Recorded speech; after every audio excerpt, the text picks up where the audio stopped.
New York Post Jets beat writer Brian Costello's Jets 7-round NFL mock draft 2.0 is up and is trending on the Post website, so go check it out. Well, I got Kaz on now to break down who could be rocking green and who could be taking their talents to one Jets drive in a couple of weeks.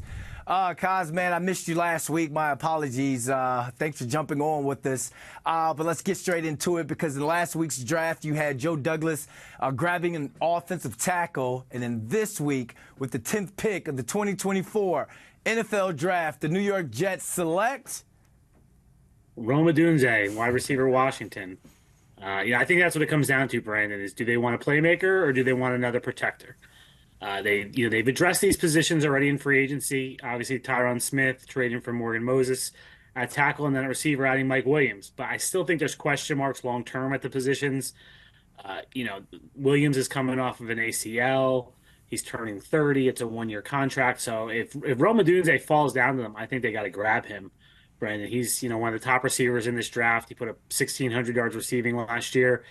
That could be a really nice pairing with Garrett Wilson and with Mike Williams along there, a nice trio. I think the Jets still need some work at receiver, and this would be a great pick for them. Absolutely. He is a 50-50 ball threat. I said it with Paul Schwartz, who had the Giants selecting him in his mock draft 1.0. But you didn't get what they needed from Allen Lazard from the second receiver slot. This guy looks like he could come in and be NFL ready from day one. The Jets don't have a second-round pick, so with their third and 2 fourth-round picks, you have them selecting who? Jaden Hicks, safety from Washington State in the third round, and then Matt Goncalves, tackle from Pittsburgh in 4, and Braylon Allen, a running back from Wisconsin in 4. I just think you look at this Jets defense, Brandon, and it's stacked. They with the Hassan Reddick trade and everybody they already had on that defense. It's a great defense, but safety is one position where I think they still need some work. They have Chuck Clark coming back from ACL. They have Tony Adams in his second year as a starter. But if they could, I think this draft is going to be mostly offense for the Jets. That's the side of the ball the owner, Woody Johnson, has clearly said he wants. But I think, the safety is a position where they should look to add someone. They need some depth in that room and maybe a potential starter. So I had Hicks there. And then in round 4 with Goncalves, a tackle from Pittsburgh, I think at some point they have to take a tackle, right? We didn't do it in the first round because Odunze was there. But they need to add some depth at the tackle position. They've taken a 4th round draft pick the last 2 years, a tackle with Max Mitchell and Carter Warren. This is another guy from Pittsburgh like Carter Warren. I just think you need some depth there at tackle and starting to look toward the future of developing. And then Braylon Allen, I think they just need another running back. Breece Hall is going to be, I think he's going to have a fantastic year, his second year back from an ACL.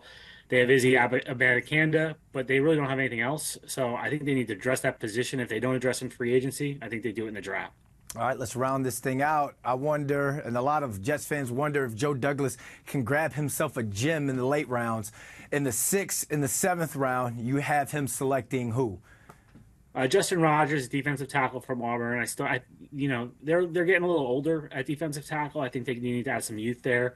He's a developmental player. And then Tanner McLaughlin, the tight end of Arizona. That's more towards special teams to me and possibly develop. And then the last pick, they have the last pick in the draft, right? Mr. Irrelevant. Okay. I have Tua's brother, Talia Tagovailoa, going to the Jets. I do think they need to take a quarterback on day 3 or sign one as an undrafted free agent to be the third quarterback behind Aaron Rodgers and Tyrod Taylor. And it'd be a lot of fun if they draft Tua's brother in the division, as a developmental guy. This isn't the successor to Aaron Rodgers or anything, but this is a guy you're taking, hoping you get lucky like San Francisco did with Brock Purdy taking the last pick of the draft. So I do think the Jets need to add a quarterback on draft weekend. That's going to be an interesting take right there. I would love to see Tua's brother come in, be in the AFC East with Tua, and then hopefully those two duel it out at some point. Brian, when's your next one coming up? When's the 3.0 come out?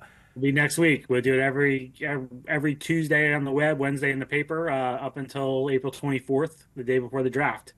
So, maybe I was thinking today I was going to maybe do a trade, and then Odunze fell there. So next week I'll give you a little hint, Brandon. I'm going to be looking to do a trade next week and have a little fun that way. All right. In the words of Bart Scott, can't wait. Talk to you next week, Brian. All right. Thanks, Brandon.